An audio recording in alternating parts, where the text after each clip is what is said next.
Bom dia, saúdo os irmãos com a graça e a paz do nosso Senhor e Salvador Jesus Cristo.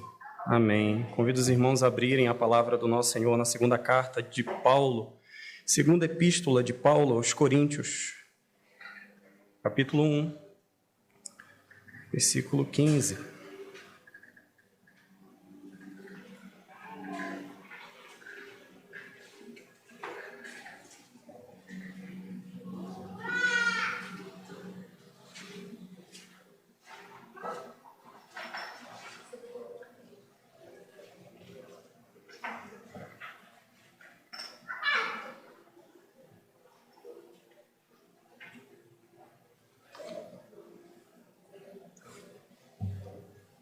Segunda Coríntios, capítulo 1, versículo 15. Faremos a leitura até o capítulo 2, versículo 4. Para a leitura, os irmãos acompanhem. Diz assim, meus irmãos, a palavra de Deus. Com esta confiança, resolvi ir primeiro encontrar-me convosco, para que tivesses um segundo benefício, e por vosso intermédio passar a Macedônia, e da Macedônia voltar a encontrar-me convosco, e ser encaminhado por vós para a Judéia. Ora, determinando isto, terei porventura agido com leviandade? Ou ao deliberar, acaso delibero segundo a carne, de sorte que haja em mim simultaneamente o sim e o não? Antes, como Deus é fiel, a nossa palavra para convosco não é sim e não. Porque o Filho de Deus, Cristo Jesus, que foi por nosso intermédio anunciado entre vós, isto é, por mim e Silvano e Timóteo, não foi sim e não, mas sempre nele houve o sim. Porque quantas são as promessas de Deus, tantas tem nele o sim. Porquanto também por ele é o amém para a glória de Deus por nosso intermédio. Mas aquele que nos confirma convosco em Cristo e nos uniu é Deus, e nos ungiu é Deus, que também nos selou e nos deu o penhor do Espírito em nosso coração. Eu, porém, por minha vida, tomo a Deus por testemunha de que, para vos poupar, não tornei ainda Corinto. Não que tenhamos domínio sobre a vossa fé, mas porque somos cooperadores de vossa alegria, porquanto, pela fé, já estáis firmado. Isto deliberei por mim mesmo, não voltar a encontrar-me convosco em tristeza. Porque se eu vos entristeço, quem me alegrará, senão aquele que está entristecido por mim mesmo? E isto escrevi para que, quando for, não tenha tristeza da parte daqueles que deveriam alegrar-me, confiando em todos vós, de que a minha alegria é também a vossa. Porque no meio de muitos sofrimentos e angústias de coração vos escrevi, com muitas lágrimas, não para que ficasseis entristecidos, mas para que conhecesseis o amor que vos consagro em grande medida. Oremos mais uma vez, irmãos. Eterno e soberano Senhor, eis-nos aqui diante da Tua santa palavra, Pai, viva e eficaz, e rogamos no nosso Senhor Jesus que Teu Santo Espírito, Pai, aplique a Tua santa palavra, nos ensine, que a nossa mente, Senhor Deus, fique neste local atentamente para ouvir a Tua santa palavra e que ela seja exposta, Senhor, de maneira fiel, de maneira simples, de maneira pura, Senhor. Sim, Senhor, que a palavra dos meus lábios e o meditar dos nossos corações sejam agradáveis à Tua presença. Derrama da Tua graça e misericórdia neste momento e fala conosco, para a glória do Teu santo nome. Amém. Meus irmãos, em março de 1882, deu-se início a uma série de artigos denominados O Declínio. Foram publicados no periódico chamado A Espada e a Colher de Pedreiro, administrado pelo pastor e pregador batista Charles Haddon Spurgeon, na Inglaterra. Os artigos foram escritos pelo pastor Robert Schindler, que estava e foi endossado pelo reverendo Spurgeon. Esses documentos, eles descreviam a situação do evangelicalismo da época. os autores estavam ali naquele período, em 1882, chamando a atenção da igreja reformada, que ela estava se afastando da sã doutrina. Esse caminhar estava conduzindo a igreja para a apostasia. O reverendo Schindler, ele percebeu que dentro daquela igreja, a União Batista, que era aquela igreja, estava se afastando cada vez mais do Evangelho. A partir desse momento, o doutor Spurgeon começou a trocar cartas com a liderança e continuou escrevendo os artigos. Era publicado uma vez por mês. Ele começou em março e isso foi se estendendo ao longo do ano com cada vez mais dureza. Naquele período, o Dr. Spurgeon começou a receber um feedback daqueles artigos que ele estava escrevendo. E, para a surpresa dele, ele estava certo. As pessoas mais distantes que liam o periódico estavam mandando cartas dizendo: aqui também está acontecendo isso. A igreja tem se afastado e cada vez mais. Diante desse cenário do afastamento bíblico e da entrada do liberalismo na igreja, as ações que o reverendo Spurgeon e o reverendo Schindler solicitaram foi a elaboração de um credo para que os batistas não tivessem somente em comum o batismo, mas que tivessem uma confissão de fé, um credo, que todos juntos concordassem. Mas aquilo não foi bem aceito. O modernismo estava entrando na igreja da Inglaterra e o reverendo Spurgeon tentava combater aquilo. Ele lutou com unhas e dentes. Em caráter pessoal, continuou enviando cartas ao secretário da União Batista e outros líderes.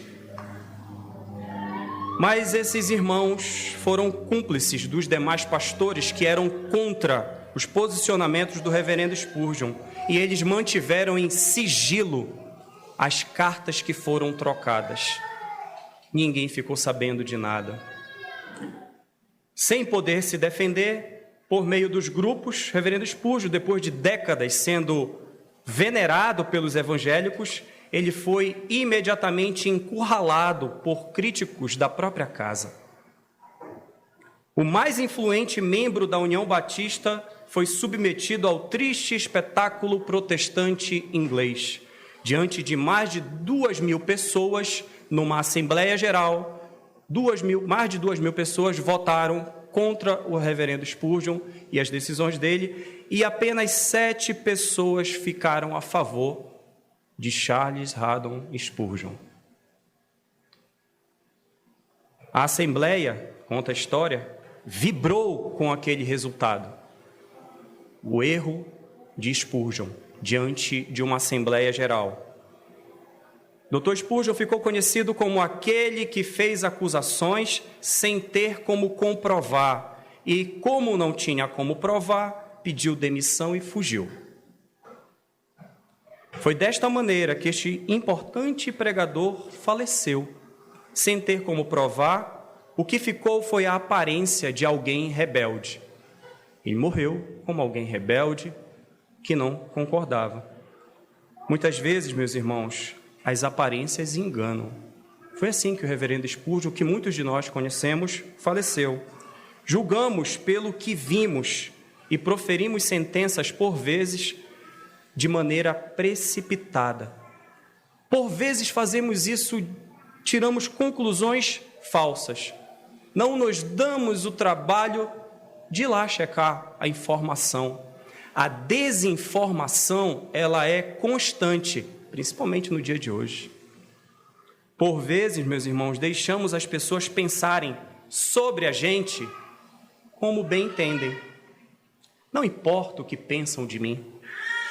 Deixe que pensem. Pois é, mas nós devemos nos preocupar com o que as pessoas pensam, sim. E é isso que o apóstolo Paulo está fazendo aqui na segunda carta aos Coríntios. Isso precisa ser corrigido, meus irmãos. Nesse trecho de hoje, o apóstolo nos traz uma breve explicação de seus atos, com o objetivo de deixar tudo bem explicado. as coisas não estavam bem explicadas. Ele precisava dizer o que aconteceu. E nós acabamos de ler o trecho onde a Sociedade Bíblica do Brasil intitula Paulo explica a sua demora em ir a Corinto. E, em certo sentido, esse título explica essa pequena perícope, esse pequeno trecho. Mas será que nós fazemos isso hoje, meus irmãos? A gente se preocupa com o que os outros pensam? E se a gente se preocupa, nós buscamos esclarecer as coisas? Ou a gente deixa para lá? Não vamos entrar nessa, vai causar um desconforto. E eu não vou fazer isso. Pois é, meus irmãos, devemos buscar a santidade. E explicar mal entendidos é busca pela santidade. Santidade é aquela sem a qual ninguém verá o Senhor. Vamos analisar esse pequeno trecho, entendendo o que o apóstolo Paulo estava fazendo nessa segunda carta. O apóstolo Paulo, na sua segunda carta, ele percebeu que a igreja em Corinto não estava acreditando mais nele. Haviam entrado falsos apóstolos na igreja e ele precisava enfatizar que ele, de fato, era apóstolo. Nós falamos aí um sermão atrás, no primeiro sermão, que o apóstolo Paulo passou por muitos sofrimentos. E esses sofrimentos eram argumentos usados pelos falsos apóstolos para dizer, esse cara, ele sofre desse jeito, jamais pode ser um servo de Deus. O servo de Deus não sofre. E ele usa esses argumentos para combater que nós sofremos sim para a santificação. As provações são para o crescimento e amadurecimento do crente. Todo crente tem que sofrer, faz parte da nossa caminhada. Era isso que ele estava tentando explicar. E ele precisava enfatizar, ele constrói a sua segunda carta de uma maneira a testificar, sim, sou um apóstolo levantado pelo Senhor Jesus Cristo, e anuncio, e tenho falado para vocês dessa vida. Ele condenou esses falsos mestres. Um pouquinho mais na frente, no mesmo capítulo 2, versículo 17, ele condenou os falsos mestres que estavam mercadejando a palavra de Deus para encher os seus próprios bolsos. Ele instrui a igreja. Ele provou também, no capítulo 3, versículo 1 e 3, que os crentes em Corinto eram a sua carta de recomendação. Para onde ele fosse, ele usava eles como orgulho. O apóstolo Paulo, no capítulo 4, versículo 5, não pregava a si próprio. Ele falava do nosso Senhor Jesus. O tesouro que ele mais tinha de importante, ele entregava. Capítulo 11, versículo 13 a 15, ele demonstrou que os seus adversários eram falsos apóstolos e eles estavam a serviço de Satanás. No capítulo 12, versículo 16, ele desprezou as calúnias que lhe fizeram esses falsos apóstolos. Ele vem nessa carta construindo a defesa do seu apostolado. Meus irmãos, o apóstolo Paulo, fariseu, criado aos pés de Gamaliel, um servo do Senhor, precisando explicar que ele era apóstolo. Quanto mais nós, esse irmão que tinha uma vida sofrida, plantou a igreja em Corinto, Éfeso, escreveu várias cartas pastorais, o Senhor Deus o usou abundantemente para nos abençoar. Esse irmão precisava explicar algumas coisas, porque as pessoas não estavam entendendo. E esse é o tema do nosso sermão. As aparências enganam. E a gente muitas vezes não se dá o trabalho de buscar saber o que aconteceu. Dentro desse tema, a estrutura do nosso sermão, como devemos agir quando identificamos ruídos nas nossas relações. O que a gente deve fazer? Em primeiro lugar, versículo 15 ao 22, nós devemos ter uma ação sincera, como o do apóstolo Paulo. Versículo 23 e 24, nós devemos explicar a verdade. Tão somente a verdade. E capítulo 2, versículo 1 a 4, devemos buscar a paz. É isso que ele faz. Ele tem uma ação sincera, ele explica a verdade e o nosso irmão busca a paz. Olhemos para o nosso texto, versículo 15, 16. 15 e 16. Ele tem uma ação sincera, agindo com confiança. Com esta confiança, resolvi primeiro encontrar-me convosco, para que tivesses um segundo benefício, e por vosso intermédio passar a Macedônia, e da Macedônia voltar a encontrar-me convosco, e ser encaminhado por vós para a Judeia. Precisamos entender, meus irmãos, que esse versículo 15, essa confiança, se refere ao versículo 12. Um pouquinho mais atrás, nós usamos esse sermão aí da última vez, porque a nossa glória é esta. Qual era a glória? Qual era o orgulho do apóstolo Paulo? O testemunho da nossa consciência, de que com santidade e sinceridade diante de Deus, não com sabedoria humana, mas na graça divina, temos vivido no mundo e mais especialmente para convosco. A confiança que ele tinha era o orgulho, o relacionamento, a consciência dele estava limpa diante de Deus em relação aos irmãos na igreja em Corinto. Ele não tinha do que ser acusado. E confiando nisso, é que eu pensei em estar com vocês e dar um segundo benefício. O fato de ele estar orgulhoso dos irmãos em Corinto o levou a falar confiantemente. Ele afirmou que a sua consciência estava limpa, que ele estava sem culpa diante de Deus.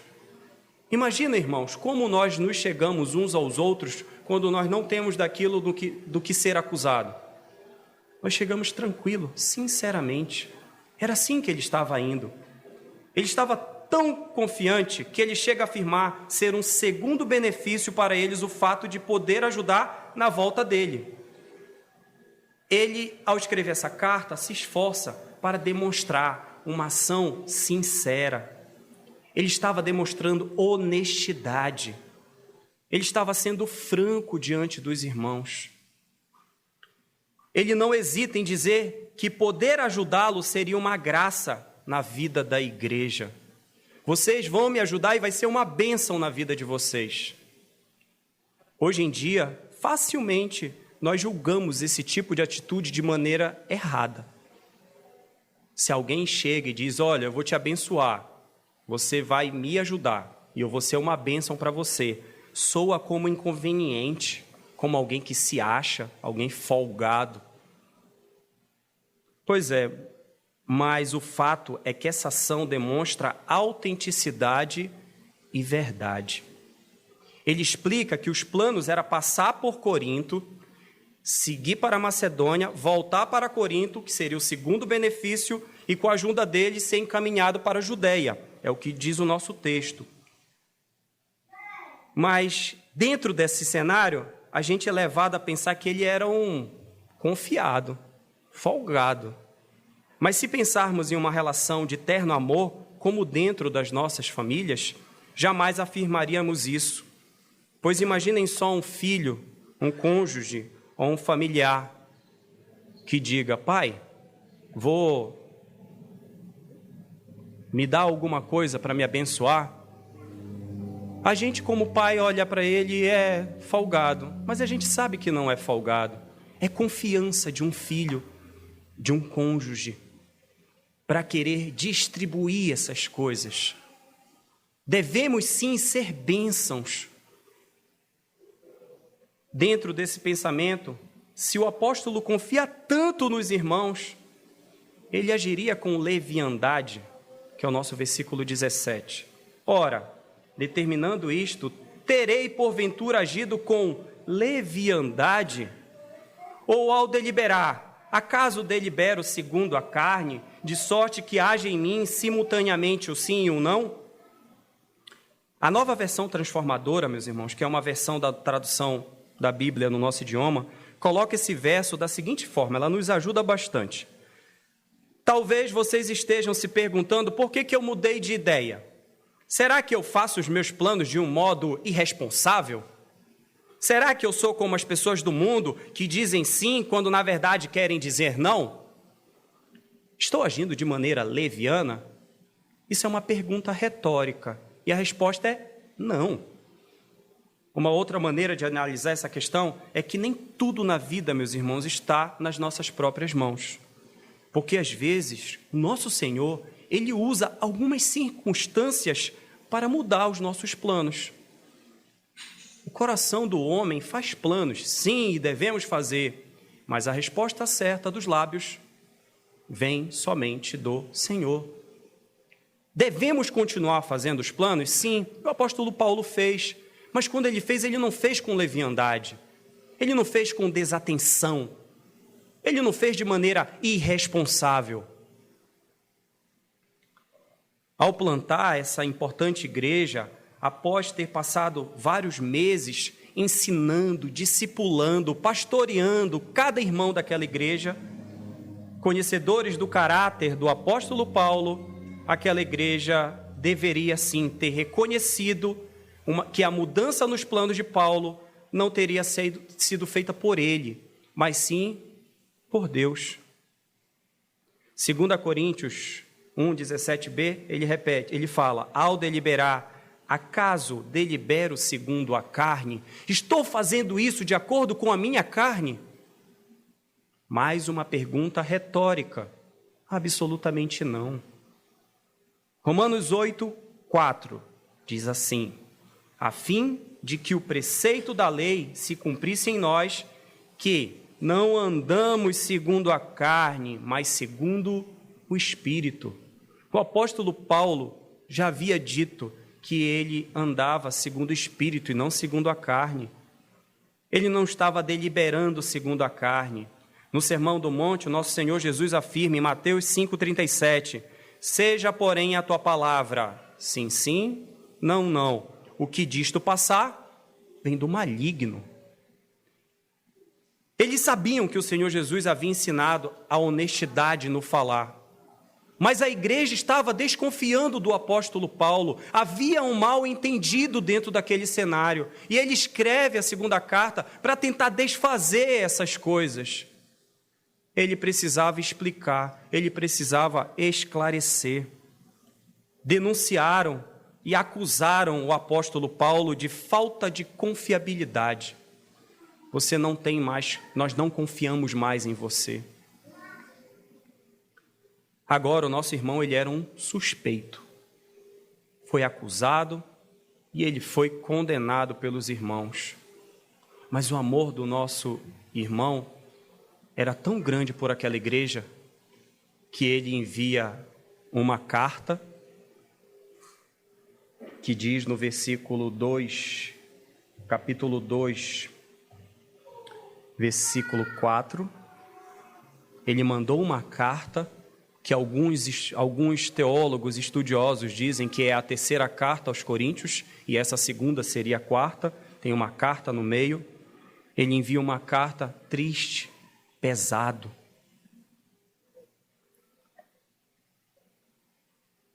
Uma só palavra está descrito na epístola de Tiago.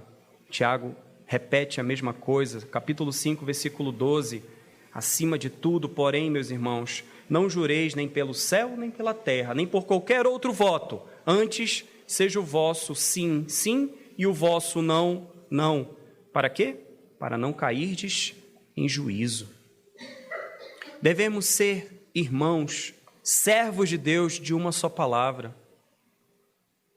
Se alguma coisa está mal entendida, nós devemos nos esforçar para esclarecer o que está acontecendo. Para evitar situações embaraçosas, meus irmãos, para que não ocorra nenhum fio solto, precisamos agir com sensatez.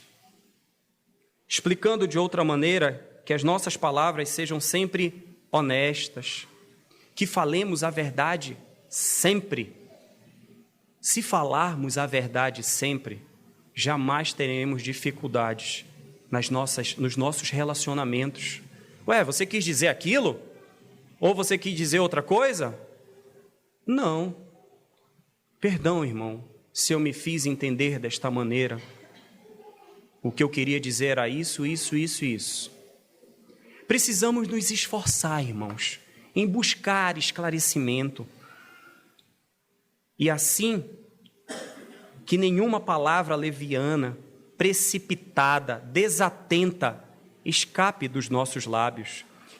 E que todos saibam que a sua palavra, que a nossa palavra é tão preciosa quanto o ouro. Não saímos falando muito. Aquele que muito fala tropeça na língua. Que as nossas palavras sejam tão somente para edificação. Porque as coisas, quando são faladas demais, findam causando desembaraço. Somos muitas vezes infelizes no nosso falar. Precisamos ter sabedoria. Nós devemos ter uma ação sincera, como o apóstolo Paulo, agindo com confiança, agindo com sensatez e agindo com fé. Versículo 18 ao 22. Antes, como Deus é fiel, a nossa palavra para convosco não é sim, não. Porque o Filho de Deus, Cristo Jesus, que foi por nosso intermédio anunciado entre vós, isto é, por mim, Silvano e Timóteo, não foi sim, não, mas sempre nele houve o sim. Porque quantas são as promessas de Deus, tantas tem nele o sim. Porquanto também por ele é o amém, para a glória de Deus, por nosso intermédio. Mas aquele que nos confirma convosco em Cristo e nos ungiu é Deus, que também nos selou e nos deu o penhor do Espírito em nosso coração. Esse trecho, o apóstolo Paulo demonstra que ele está agindo com fé. O texto grego que nós traduzimos é "mas Deus é fiel", que pode ser ou uma afirmação confessional ou uma fórmula de juramento. Considerando que o apóstolo está aqui esclarecendo aos irmãos em Corinto a sua conduta, é bem provável que ele esteja escrevendo uma fórmula de juramento, ou seja, chamando Deus como testemunha dele. O nosso irmão registra uma demonstração de fé, uma confiança. Estou chamando diante de Deus. O primeiro mandamento diz: não terás outros deuses diante de mim. A palavra diante significa que nós estamos sempre diante de Deus, a todo momento. Então, nossas palavras estão sempre diante de Deus. O terceiro mandamento, quando diz não tomarás o nome do Senhor teu Deus em vão, esse tomarás é carregar nos ombros. E nós, como crentes do Senhor Jesus, carregamos o nome de Deus, não tem opção. Agora eu vou, depois eu não vou, dentro da igreja eu ajo assim, lá na rua diferente. Não existe essa dicotomia cristã. E o apóstolo Paulo está demonstrando a sua fé. É possível observar que o apóstolo está agindo com fé por ter usado uma construção gramatical bem típica da religião judaica. O judaísmo ensina que ele parte do maior para o menor. Ele fala de Deus, que é um tipo de interpretação que nos ajuda a compreender que, ao buscar resolver o mal-entendido, ele sugere, do mesmo modo que os coríntios põem a sua fé em Deus e na pregação da sua palavra, ele também, no menor, deve pôr sua confiança em Paulo, mesmo quando seu plano de viagem muda. Ele chama a Deus e, em segundo lugar, abaixo, ele se coloca como digno de confiança. Ele precisa resgatar desses irmãos e explicar o evangelho que ele tem pregado. Nesse trecho, o nosso irmão, ele convida, ele age amorosamente. Não há leviandade no comportamento do apóstolo Paulo. Pois, versículo 21, Deus nos confirmou. Em seguida, Deus nos ungiu, nos separou. Deus nos selou com o Espírito Santo. Versículo 22, Deus nos deu o penhor, a segurança do Espírito Santo. É por isso que não há leviandade no nosso comportamento. Não deve haver isso. As nossas palavras precisam ser muito bem colocadas. As nossas ações. Durante essa semana, conversando com os jovens, eu coloquei para eles que nós precisamos sempre ter atenção naquilo que a gente fala. Não podemos simplesmente sair falando, fazendo. O apóstolo Paulo demonstra isso na segunda carta aos Coríntios. É importante, meus irmãos, acrescentar que quando Paulo, seus companheiros e os coríntios diziam sim e amém por meio de Jesus Cristo a Deus, ninguém podia legitimamente acusar Paulo de estar vacilando. Aqueles que apoiam a veracidade da palavra de Deus respeitam a integridade pessoal um do outro. Se você está apoiando a verdade de Deus, consequentemente vamos respeitar a integridade do outro. Não vamos agir de maneira leviana. Como Paulo indica aqui, quando os crentes dizem amém às promessas de Deus em Cristo, eles estão glorificando a Deus. Daí a importância de estarmos sempre atentos às orações e não simplesmente no final dizer amém. Precisamos prestar atenção, porque quando nós dizemos amém, nós estamos glorificando ao Senhor. Meus irmãos, o apóstolo Paulo precisou explicar várias das suas ações.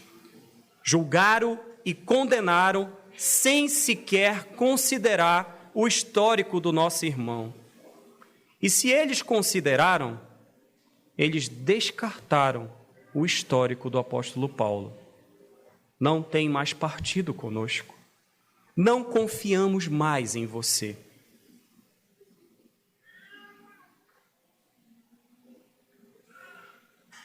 Para quem está na liderança, como o apóstolo Paulo, cuidar de ovelha dá trabalho. E como diz um querido pastor, ovelhas mordem e dói. Dói muito. O apóstolo Paulo estava todo mordido, com queridos irmãos que ele escreveu várias correspondências ensinando, pastoreando, andando, com uma ação sincera, com confiança, com sensatez e com fé, ele esclarece algumas coisas diante daquele povo. As coisas não eram como os coríntios imaginavam. As aparências, irmãos, às vezes enganam. E partindo para o nosso segundo argumento, como devemos agir quando identificamos ruídos nas nossas relações? Devemos explicar a verdade, tão somente a verdade. Versículo 23 e 24. Por que o apóstolo Paulo não foi? Eu, porém, por minha vida, tomo a Deus por testemunha de que, para vos poupar, não tornei ainda Corinto. Não que tenhamos domínio sobre a vossa fé, mas porque somos cooperadores de vossa alegria, porquanto, pela fé, já estáis firmado. O apóstolo assume uma postura sincera diante de Deus e diz o motivo de não ter ido lá, para vos poupar. Meus irmãos, o apóstolo diz: eu não fui até vocês, meus irmãos, para proteger vocês, para preservar, para guardar a igreja. Não foi por nada disso que vocês estão pensando. Logo eu preciso me debruçar para esclarecer essas coisas. Logo eu. Observem que antes ele coloca: tomo a Deus por testemunha. Quando ele faz isso, implica numa cláusula condicional. Qual é a condição? Que se ele não estiver falando a verdade, ele poderá ser punido por Deus e Deus será justo por isso. Diante de Deus, eu coloco para vocês que eu não fui leviano, eu não fui precipitado. Minha fala não é sim, depois não. Eu não fui até vocês para proteger vocês, para vos poupar. Aqui, meus irmãos, o apóstolo Paulo estava pastoreando o rebanho do Senhor Jesus. Coisas que nós devemos fazer um com o outro. Quando o Senhor Jesus conversa com o apóstolo Pedro e chama ele, depois de perguntar 3 vezes, tu me amas? Diante de todo aquele cenário que o apóstolo Pedro passou, ele diz, pastoreia as minhas ovelhas, cuida das minhas ovelhas. Esse chamado é para cada um de nós. Todos nós somos chamados a cuidar uns dos outros, a pastorear uns aos outros. O apóstolo Paulo estava pastoreando o rebanho do Senhor Jesus, dizendo, eu ainda não fui aí para poupar vocês, para cuidar de vocês. Como líder, ele enfatiza no versículo 24, não que eu tenha domínio sobre a fé de vocês, longe disso. Abramos em 1 Pedro 5:3, por gentileza. O que o apóstolo Paulo está fazendo é explicando o que o apóstolo Pedro nos ensina em 1 Pedro 5.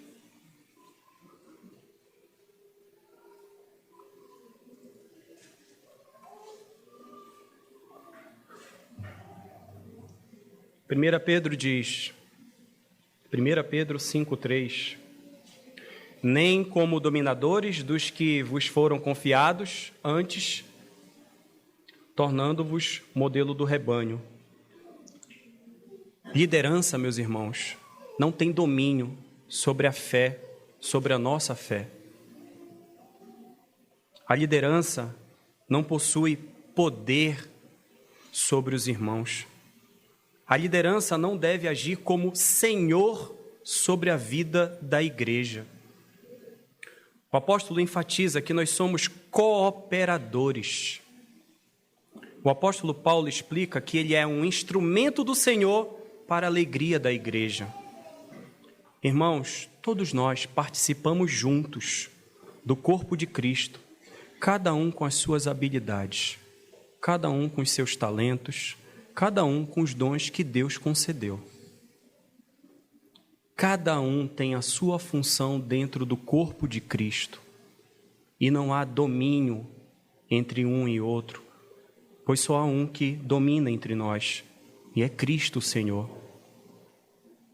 Isso precisa estar enraizado no coração dos irmãos. Devemos desenvolver os presentes que Deus nos deu, exercendo os dons e talentos, como igreja, trabalhando, servindo. O apóstolo Paulo, com toda a bagagem que ele tinha, poderia sim exigir isso, mas o que ele diz é que ele não tem domínio sobre a fé. Não fui até vocês para vos poupar, e não que eu tenha domínio sobre a fé de vocês. Pelo contrário, é para exercer, é para cuidar. Quando observamos algum ruído, meus irmãos, devemos nos esforçar para buscar a paz. Chegamos ao nosso terceiro argumento, capítulo 2, versículo 1 ao versículo 4. Devemos buscar a paz.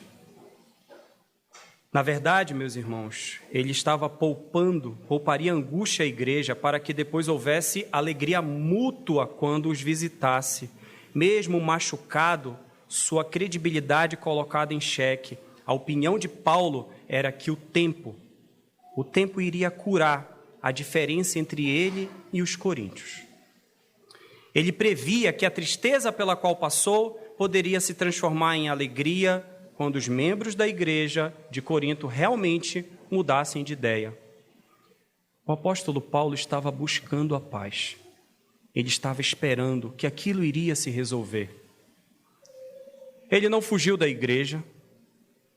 Ele não abandonou os irmãos, como muita liderança faz. Tem mais jeito não. Lidar com pessoas é muito difícil, vou seguir meu rumo. O apóstolo Paulo continuou perseverando. Vamos resolver. Vou esperar em você, no Senhor, para que isso se resolva. Ele não queria voltar em tristeza. Ele queria que aquilo fosse resolvido. E que não em tristeza, mas em alegria, eles estivessem juntos. O apóstolo Paulo demonstra que ele estava fazendo de tudo para resolver o problema, o embaraço que havia entre ele, esse ruído com os irmãos. Muitas vezes nós sequer movemos uma palha para resolver embaraços. Vai empurrando, empurrando, empurrando, deixa que depois resolve, mas a amargura ela vai crescendo e aquilo ali vai prejudicando o relacionamento, prejudicando a igreja. Diz o versículo 4, porque no meio de muitos sofrimentos e angústias de coração vos escrevi. Foram com muitas lágrimas, não para que ficasses entristecidos, mas para que conhecesses o amor que vos consagro em grande medida. Ele escreveu mais uma vez para tentar resolver. A escrita era um método de comunicação naquele período. Hoje nós temos celulares, WhatsApp, tem um carro também, para a gente pegar aí na casa do irmão, resolver alguns problemas, resolver relacionamentos dentro da esfera do trabalho. Nossa consciência tem que estar limpa diante de Deus, irmãos. Devemos nos esforçar.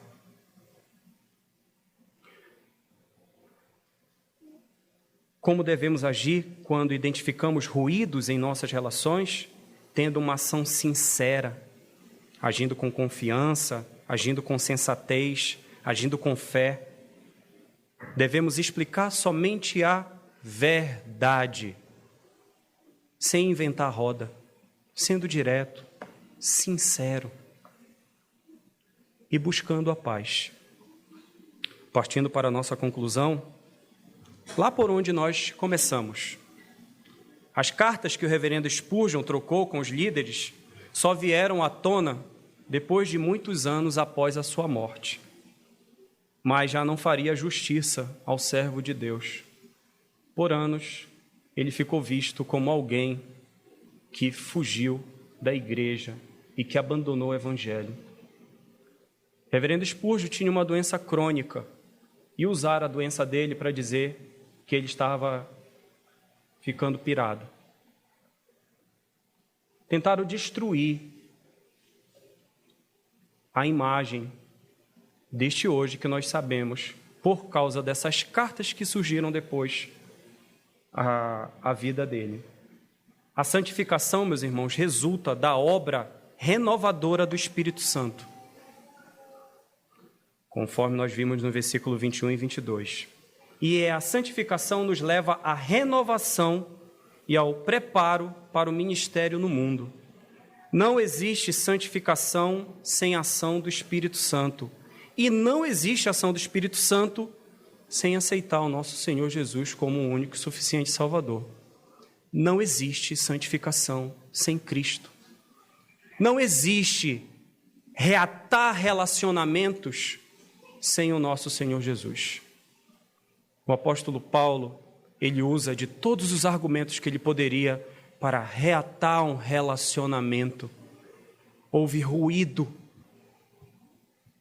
e a gente achava que estava tudo bem, que o um era errado, mas as aparências enganam, meus irmãos.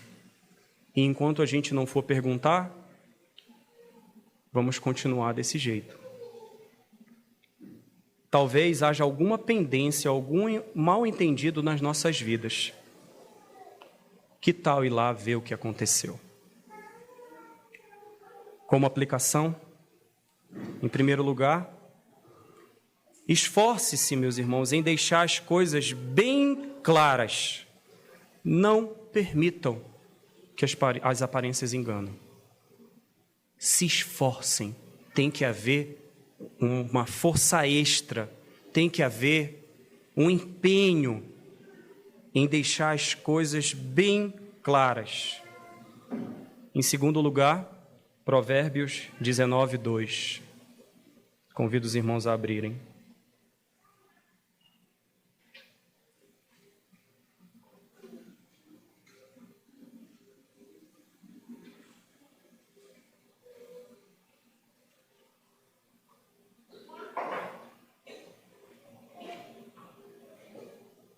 Provérbio 19, 2 diz: não é bom proceder sem refletir, e peca quem é precipitado. Meus irmãos, considerem o histórico e a caminhada daqueles que estão em sua volta. Demora-se anos para se conquistar uma confiança e 1 segundo para perdê-la. Mas considerem o histórico. Não é bom proceder sem refletir, e peca quem é precipitado. E em terceiro lugar, louvemos ao Senhor através do hino 133. Devemos buscar uma vida santa, firme e reta diante do Senhor. Aspiração à santidade. Hino 133, eu convido a igreja a se colocar de pé, por gentileza.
Te agradecemos, Senhor, no nosso Senhor Jesus, pelo privilégio de ouvir Tua santa palavra neste domingo, dia Teu, Pai. E rogamos, Senhor, em Cristo nosso Senhor, com auxílio do Teu Santo Espírito, por sabedoria, Pai, para buscarmos resolver os ruídos. Ajuda-nos, Senhor. Santifica-nos na verdade. A Tua palavra, Pai, é a verdade. Carecemos, Senhor Deus, da Tua ação, pois não há santificação, Senhor, sem a tua bondosa mão. Sabemos que muitas vezes isso dói,